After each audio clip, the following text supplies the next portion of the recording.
This is a 2008 Chevy Malibu. It has a problem with codes 431, 433. Fuel level sensor open, performance issues. So I'm going to look into them.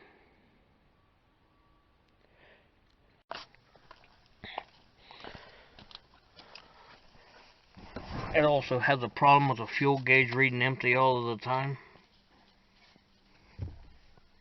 and the low fuel light being on. Next thing I want to do is jack the back of the car up. I used a cross member in the center to jack it up. And I'll set it on jack stands in the places provided for a jack to change the spare tire on both sides in the same spot.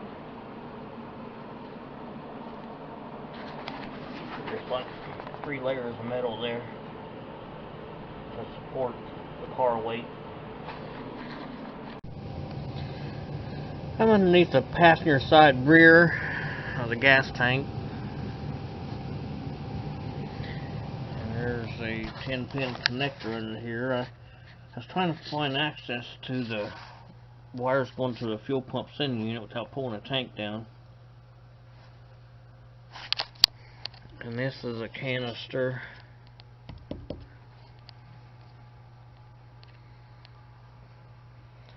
And I think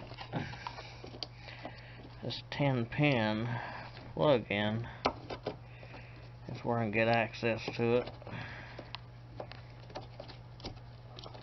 and simulate a signal from the sensor with a mock-up sensor that ranges from 40 to 240 ohms. The purple wire in this mix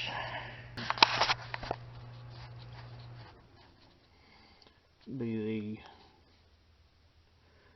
the G and the either the E or the F. They're both low reference. It took a while to find a diagram of this.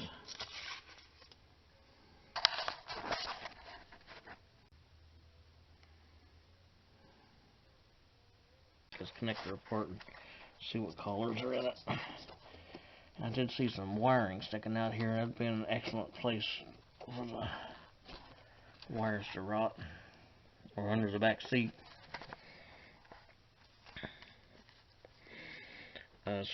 Supposedly another shop put a fuel sending unit in this, so we'll see what's going on here. I took the connector apart by sliding this gray piece up and then depressing the clip in the center, then pulling the connector apart. I don't see any damaged pins as yet.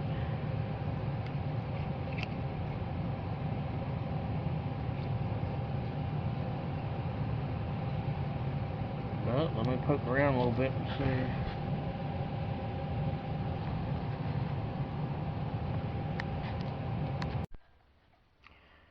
Now I believe that the black and white wire and the purple wire are the fuel level sending unit wires. That's F and G. The blank one on the end is K, J, H, G is purple, and F is the black and white wire. First one on the lower row. Then the orange and black up on the top row.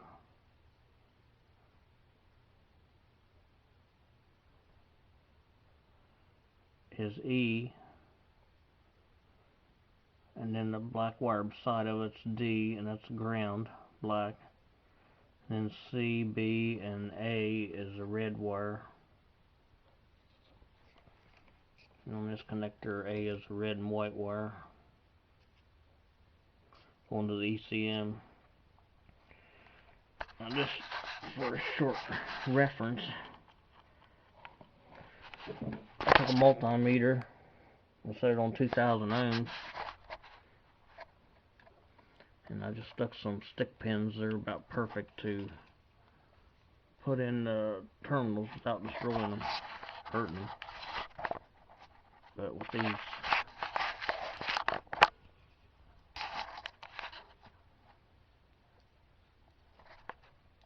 these touching, I'm getting a open reading.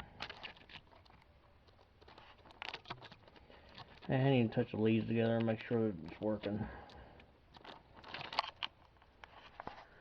And I wasn't entirely sure if it wasn't this black and orange wire, so I stuck a stick pin in it too and run it to the purple wire. Still open.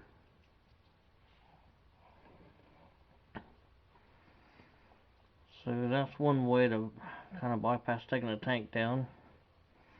And the next thing I can do is put a resistance on that purple wire with the harness plugged in and see if I can get the gas gauge to change up on the dash. And I'll check it for voltage or anything before I stick anything solid on it.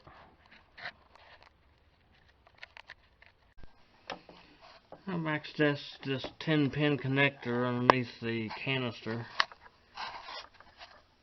and the purple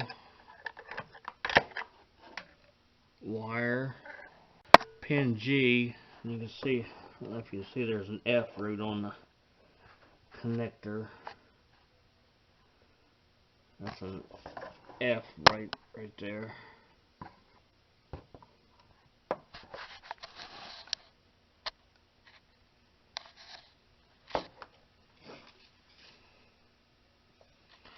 I tapped into it and a low reference beside of it, or you can hook a connector to ground and touch it to purple. I've hooked it to a GM fuel sending unit.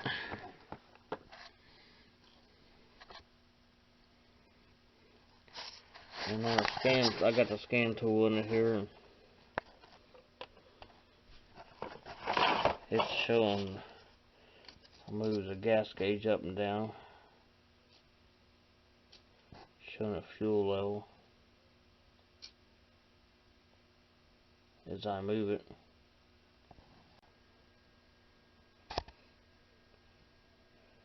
I'm simulating moving the float up and down.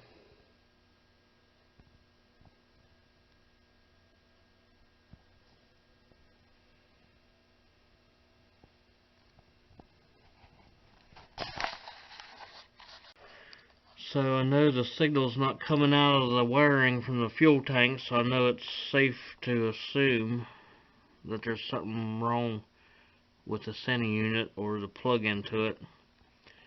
So I ain't wasting my time draining the gas out of it and taking the gas tank down.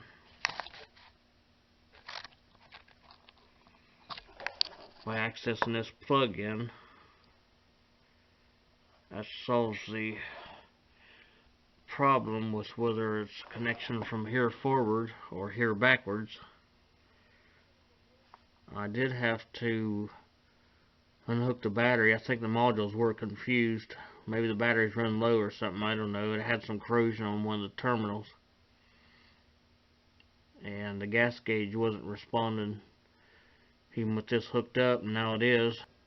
I can control the fuel level just like the sending unit would do it in the tank, but it's not doing it. So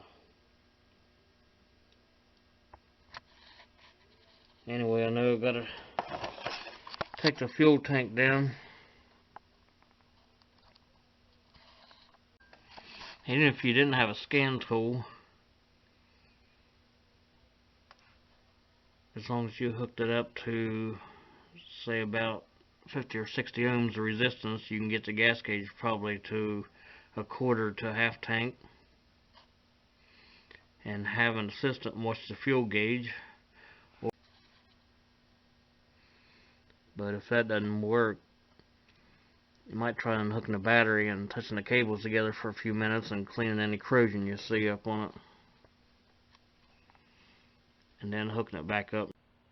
Anyway, you'll need some type of resistor that generates about 40 or 50 ohms, maybe 60, to test to get the gas gauge to move from an empty position. Shorten these two together, the computer can recognize that as and probably just set a code for it being shorted to ground or whatever. You have to have some type of resistance between this purple wire and the ground. The pin G, purple wire and ground, has to have anywhere from 40 to 190 ohms of resistance on it to move the gas gauge. I just use a spare sending unit to test with. The closer to 40 ohms you get, the higher the fuel gauge will go, so 200 plus ohms, we'll put it on empty. 40 ohms, we'll put it on full.